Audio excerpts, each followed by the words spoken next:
Hello friends, मैं राम विकास पांडे आपका विकास study योद्धा चैनल पर स्वागत करता हूं।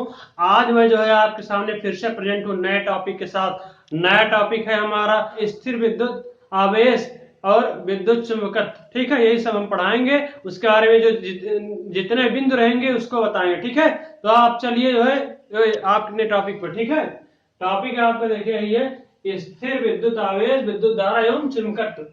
ठीक है, तो इसके बारे में देखिए विद्युत क्या है। पहले विद्युत जानिए। विद्युत जो है एक प्रकार की ऊर्जा है जिसके माध्यम से हम किसी परिपथ को चालित कर सकते हैं या चला सकते हैं, गति कर सकते हैं। ठीक है, तो ये जो है विद्युत के लिए है। अब आवेश जो होते हैं, चूंकि विद्युत में बिना आवेश के कुछ काम नहीं चलेगा। आवेश जो है ये दो प्रकार के होते हैं, एक धन आवेश होता है, एक ऋण आवेश होता है। किसी परिपथ में आवेश जो होता है वो धन आवेश होता है और ऋण आवेश होता है। ठीक है, और जो धारा को देखिए धारा पढ़ाएंगे तो आपको बताएंगे किस तरीके से जो है परिपथ में धारा बैठती है। बताएंगे देखिए कि ये जो धन आवेश से जो है ऋण आवेश की तरफ जो है धारा का प्रवाह होता है। ठीक, देखिए हाँ, इसको आप देखिए आवेश के बारे में। ये धन आवेश और ऋण आवेश के दो रूपों में पाए जाते हैं। अब देखिए स्थिर विद्युत आवेश क्या है। किसी आवेशित चालक को यदि किसी अनावेशित चालक के पास ले जाया जाए और उस आवेशित चालक के माध्यम से बिना स्पर्श किए हुए उस अनावेशित चालक में कुछ आवेश की मात्रा आ जाए, मतलब कुछ आवेश की मात्रा आ जाए, तो वह जो है स्थिर विद्युत आवेश कहलाता है। और उसी को अगर कुछ दूर ले जाया जाए तो उसके बाद उसके स्थिर विद्युत आवेश खत्म हो जाता है और वो जो है निरावेशित हो जाता है। तो यह स्थिर विद्युत आवेश के अंतर्गत आएगा। ठीक है, अब हम चलते हैं अचालक। अचालक क्या है पहले जानिए। मुक्त जो ठोस होते हैं, कोई भी ठोस है या कुछ भी है, उस धातु है या अधातु है, उसमें मेन रोल अगर किसी का होता है तो मुक्त इलेक्ट्रॉनों का होता है। किसमें मुक्त इलेक्ट्रॉन कम है, किसमें ज्यादा है, किस तरीके से वो क्रियान्वित होते हैं, इसको देखिए। अचालक जो है मुक्त इलेक्ट्रॉन इसमें जो है नहीं होते हैं। जो अचालक में है, अचालक में मुक्त इलेक्ट्रॉन नहीं होते हैं, वह पदार्थ जिनमें मुक्त इलेक्ट्रॉन नहीं होते हैं वह अचालक कहलाते हैं ना। अब देखिए कुचालक। कुचालक में मुक्त इलेक्ट्रॉन होते हैं लेकिन कम होते हैं। कम मतलब उतना नहीं जितना कि ये कुचालक में होते हैं, ये कम होते हैं जो है।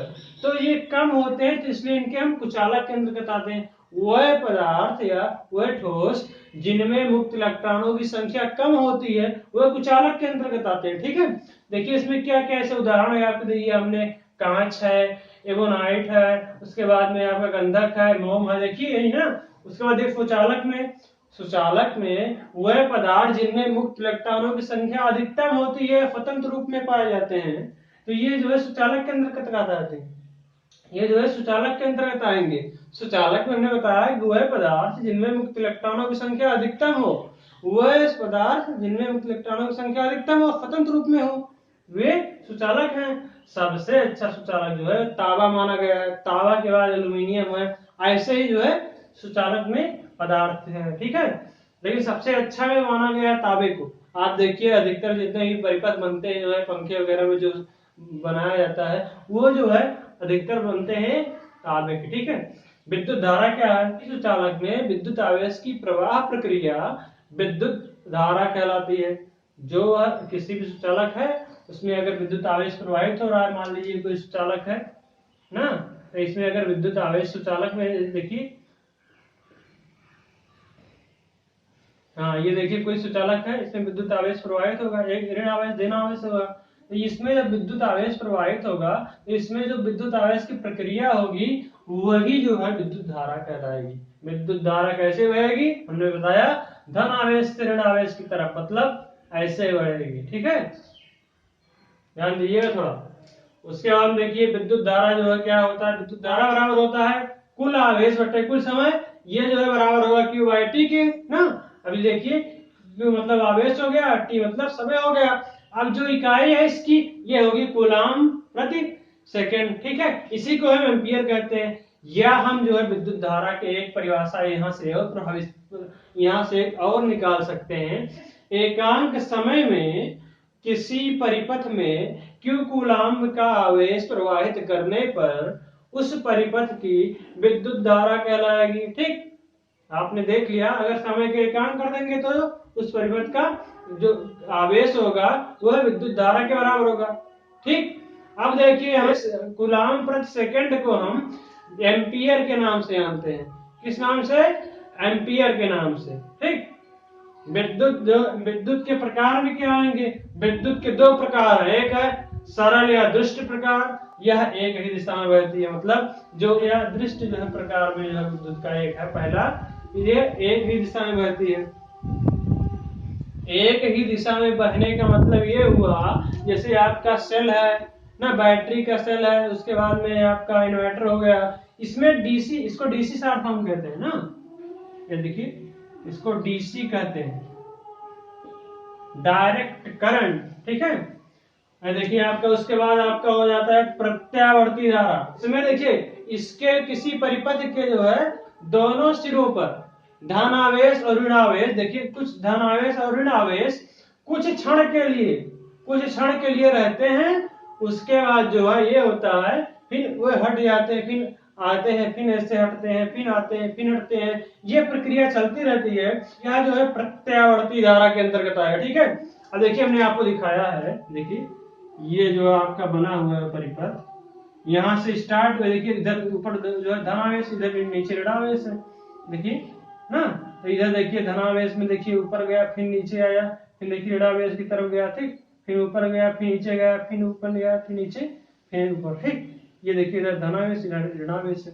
तो आपने देखा कि इसमें कुछ जो है कुछ क्षण के लिए धाराएं, जो कुछ क्षण के लिए आवेश बदलते हैं, तो इसीलिए इसको हम प्रत्यावर्ती धारा कहते हैं।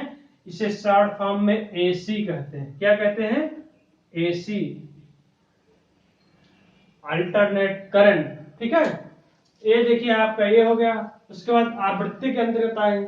आवृत्ति जो होती है जिसकी प्रत्यावर्ती धारा की, ये 50 वाट होती है और 1 सेकंड में 50 चक्कर लगाते हैं। ठीक है, किसी परिपथ में 1 सेकंड में 50 चक्कर लगाते हैं। ठीक है, अब देखिए विद्युत परिपथ क्या है? विभिन्न प्रकार के वैद्युत यंत्रों को एक बंद होने की प्रक्रिया जो है वह विद्युत परिपथ कहलाती है। ठीक है, बंद होने की प्रक्रिया।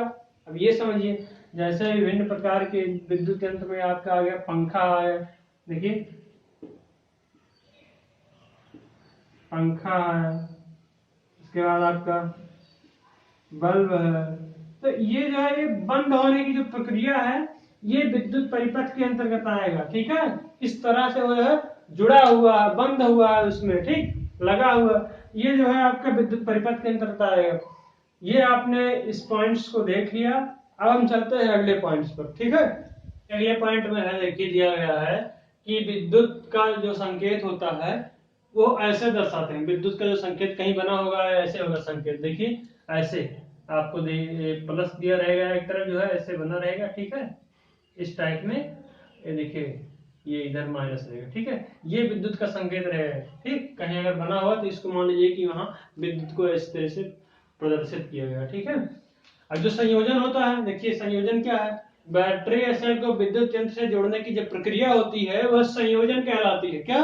बैटरी हो या सेल हो, उसको विद्युत यंत्र से जोड़ने की जो प्रक्रिया होती है वह संयोजन होती है।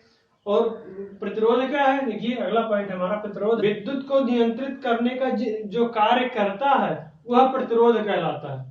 प्रतिरोध कहलाता है। ठीक है, जो विद्युत को नियंत्रित करने का कार्य करता है वह प्रतिरोध कहलाता है। देखिए, तो किसी परिपथ में विद्युत को नियंत्रित करने का जो कार्य करता है वह प्रतिरोध कहलाता है। विद्युत देखिए नियंत्रित करता है, इसका संकेत देखिए इस तरीके से बना रहेगा आपका परिपथ में। ठीक है, ये प्रतिरोध कहलाएगा। जहां भी परिपथ में आपको इस तरीके से दिखेगा इसको मान लीजिएगा प्रतिरोध है। और देख कुंजी का जो है सिंबल इस तरीके से, संकेत इस तरीके से। ठीक है, ये आपका बीच में जो है ये पॉइंट बना रहेगा, उसके बाद किनारे से जो है ऐसे लगा रहेगा। ठीक है, अब देखिए उसमें ये प्रभाव क्या है? किसी परिपथ में विद्युत धारा प्रवाहित करने पर वह परिपथ जो ऊष्मा उत्पन्न करती है वह जो है ऊष्मीय प्रभाव कहलाती है। विद्युत बल्ब है, प्रेस है, ये सभी चीजें जो है आपके ऊष्मीय प्रभाव के अंतर्गत आएंगी। चलते हैं रासायनिक प्रभाव में। रासायनिक प्रभाव देखिए, कुछ गोल ऐसे हैं जिनमें जो है विद्युत धारा प्रवाहित करने पर वह क्रिया करने लगते हैं, वह जो क्रिया करते हैं उस प्रक्रिया को ही हम रासायनिक प्रभाव कहते हैं। जैसे आप देखिए घोल में क्या, जैसे नमक का घोल है, अम्ल का घोल है, क्षार का जलीय विलयन, मतलब ये सभी जो है घोल जो है ये जो है रासायनिक प्रक्रिया के अंतर्गत आएंगे। अगर जिसमें विद्युत धारा प्रवाहित होगी तो मान के चलिएगा अगर विद्युत धारा प्रवाहित हुई तो ये जो प्रक्रिया करेंगे वह रासायनिक प्रक्रिया के अंतर्गत आएगी, और जो इससे प्रभावित होगा वह रासायनिक प्रभाव कहलाएगा। ठीक है, जो इसका जो है रिजल्ट आएगा, ठीक है, वह रासायनिक प्रभाव के अंतर्गत आएगा। देखिए चुंबकीय प्रभाव, किसी परिपथ में धारा प्रवाहित करने पर उस परिपथ के चारों तरफ, किसी परिपथ में धारा प्रवाहित करने पर उस परिपथ के चारों तरफ जो चुंबकीय क्षेत्र उत्पन्न होता है, इस प्रक्रिया को ही हम चुंबकीय प्रभाव कहते हैं। क्या? किसी परिपथ में धारा प्रवाहित करने पर उस परिपथ के चारों तरफ जो चुंबकीय क्षेत्र उत्पन्न होता है, इस प्रक्रिया को हम चुंबकीय प्रभाव कहते हैं। ठीक, आपने इसको देख लिया। विद्युत विभवांतर या वोल्टेज क्या है? विद्युत विभवांतर को वोल्टेज के नाम से जानते हैं, वोल्टेज से कहा जाता है। ठीक है, आप कहते हैं कि कितने वोल्टेज की लाइट है, मतलब ये सब चीजें कहा नहीं जाता है। देखिए ये सब जो है यही आता है। आप देखिए इसमें एकांक, किसी परिपथ में एकांक धनावेश को एक सिरे से दूसरे सिरे तक प्रवाहित होने में जो ऊर्जा व्यय होती है वह जो है विद्युत विभवांतर कहलाती है। क्या कहा हमने? किसी परिपथ में एकांक धनावेश को एक सिरे से दूसरे सिरे तक जो प्रवाहित होने की प्रक्रिया में व्यय ऊर्जा होती है वह विद्युत विभवांतर कहलाती है। ठीक है, आपने इसको देख लिया। अब देखिए विद्युत विभवांतर बराबर होता है, हमने दिखाया है हम, व्यय ऊर्जा जूल में है, उसके बाद प्रवाहित आवेश कूलाम में है, क्योंकि आवेश को हमने कूलाम में, आवेश की इकाई कूलाम होती है। ठीक, उसके बाद देखिए क्या है, विभवांतर बराबर V बराबर होगा W/Q। ठीक है, तो ये आप जो है आपका फार्मूला है। इकाई देख लीजिए, इकाई इसका है जूल प्रति कूलाम, ना इकाई इसकी है जूल प्रति कूलाम या वोल्ट। ठीक, इसकी इकाई है। देखिए बल्ब या पंखे की वोल्टता जो होती है वो होती है 220 वोल्ट। कितना? 220 वोल्ट। देखिएगा, और जो धारा मापी देखिए, धारा से आपका क्या हो गया, धारा ध्यान दीजिए, इसका जो है विच्छेद करके बता रहे हैं। धारा से आपका वैद्युत धारा हो गया, मापी से आपका मापने वाला। किसी परिपथ में वैद्युत धारा को मापने वाला जो यंत्र है वह वैद्युत धारा मापी या गैल्वेनोमीटर कहलाती है। क्या? किसी परिपथ में वैद्युत धारा मापने वाला यंत्र जो है वह धारा मापी या गैल्वेनोमीटर कहलाता है। ठीक है, आपने इसको देख लिया। अब देखिए अमीटर क्या है। ठीक, किसी वैद्युत परिपथ में यदि हम गैल्वेनोमीटर या शंट मतलब निम्न प्रतिरोध को समांतर क्रम में देखिए आप जानते हैं समांतर होता है ना, ये जो है श्रेणी क्रम होता है अगर ऐसे किसी चीज को जोड़ दिया जाए। ठीक है, ये जो है समांतर क्रम में होता है। तो ये चीज देखिएगा थोड़ा, ये समांतर क्रम है। ठीक है, इसको आपको नोट करना है, ऐसा नहीं देखो। किसी परिपथ में समांतर क्रम में जो है यदि गैल्वेनोमीटर और निम्न प्रतिरोध को जोड़ दिया जाए, उस प्रक्रिया द्वारा जो बनेगा वह अमीटर कहलाएगा। ठीक, इसी परिपथ में यदि गैल्वेनोमीटर और निम्न प्रतिरोध को जोड़ लिया जाए तो वह प्रक्रिया अमीटर की होगी। ठीक, अमीटर की होगी। अगला पॉइंट देखिए आप, अगला पॉइंट देखिए। अगला पॉइंट आपका है वोल्टमीटर। वोल्टमीटर क्या है, इसको देखिए। किसी परिपथ में गैल्वेनोमीटर और प्रतिरोध को श्रेणी क्रम में जोड़ने पर जो प्राप्त होता है वह वोल्टमीटर कहलाता है। क्या? इसी परिपथ में गैल्वेनोमीटर और प्रतिरोध को जोड़ने से प्राप्त प्रक्रिया गैल्वेनोमीटर की होगी। ठीक है, यह प्राप्त जो है सर्किट गैल्वेनोमीटर कहलाएगा। ठीक है, ये देखिए आपका। उसके बाद आपका है, देखिए श्रेणी क्रम में ऐसे जोड़ा जाता है। हमने बताया कि समांतर क्रम में ऐसे होता है ना, समांतर तो आप जानते ही होंगे। तो श्रेणी क्रम में जो होता है वो ऐसे जोड़ा जाता है, कोई चीज वाली प्रतिरोध ऐसे जोड़ दिया, एक प्रतिरोध ये हो गया, ऐसे हुआ, फिर ऐसे एक प्रतिरोध ऐसे करके जोड़ा जाता है। ठीक है, तो यहाँ देखिए आपका एक गैल्वेनोमीटर है, इसके बाद ये प्रतिरोधार है। ठीक, ये प्रतिरोध R है, ठीक है, ऐसे जोड़ा जाता है इसको। तो देखिए फेज का क्या हुआ, फेज मतलब यही हुआ कि किसी परिपथ में जो धारा होती है वो जो है धन से मतलब कि धनावेश से ऋणावेश, ऋणावेश से धनावेश, धनावेश से ऋणावेश, धनावेश से ऋणावेश, ऋणावेश से धनावेश, ऐसे जो परिवर्तन होता है यह प्रत्यावर्ती के अंतर्गत आता है। तो इसको हम फेज बिंदु के जहाँ से स्टार्ट होता है धनावेश से, उसको हम फेज बिंदु कहते हैं, ठीक है। ये जो है आपका फेज बिंदु हो गया। अब देखिए विद्युत बल्ब, विद्युत बल्ब तो सभी के यहाँ लगे होंगे ना, तो इसके बारे में थोड़ा जान लीजिए। विद्युत बल्ब है किस प्रकार से प्रक्रिया करती है। विद्युत बल्ब में जो है ये लगा होता है, फिलामेंट का जो है तार लगा होता है पतला सा, और जो है उसमें एक तंतु लगी रहती है, और उसके जो है अंदर ये अक्रिय गैस भरी रहती है। अक्रिय गैस इसलिए भरी आती सभी मतलब उसको अंदर गैस निकाल के ताकि कुछ गैसें क्रिया न करें, ठीक है। उसके बाद में वो शीशे का आवरण लगा दिया जाता है, ठीक है।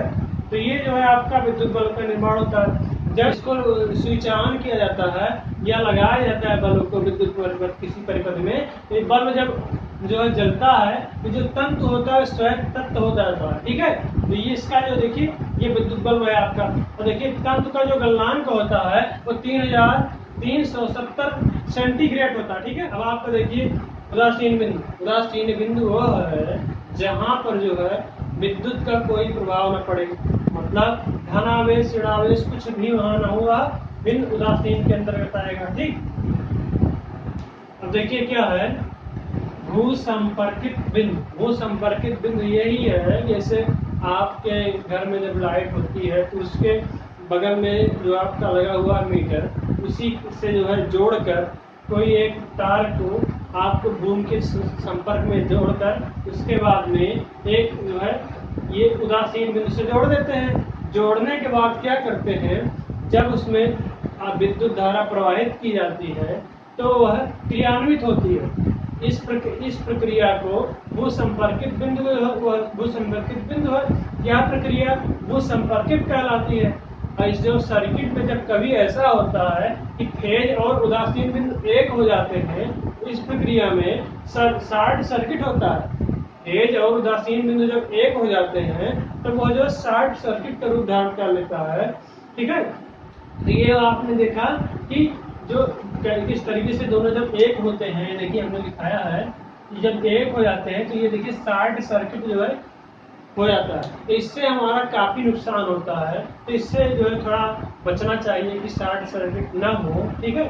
देखिए अब फ्यूज देखिए, फ्यूज घरों में देखिए सबसे ज्यादा दिक्कत होती है, कभी कभी लाइट तेज आ जाती है, कभी जो है लाइट धीमी आ गई, तो इससे होते हैं कि हमारे जो उपकरण है घर में वैद्युत उपकरण है इसमें काफी जो है नुकसान हो जाते हैं, जल जाते हैं। तो इसको जो नियंत्रित करने के लिए ये विद्युत फ्यूज लगाया जाता है।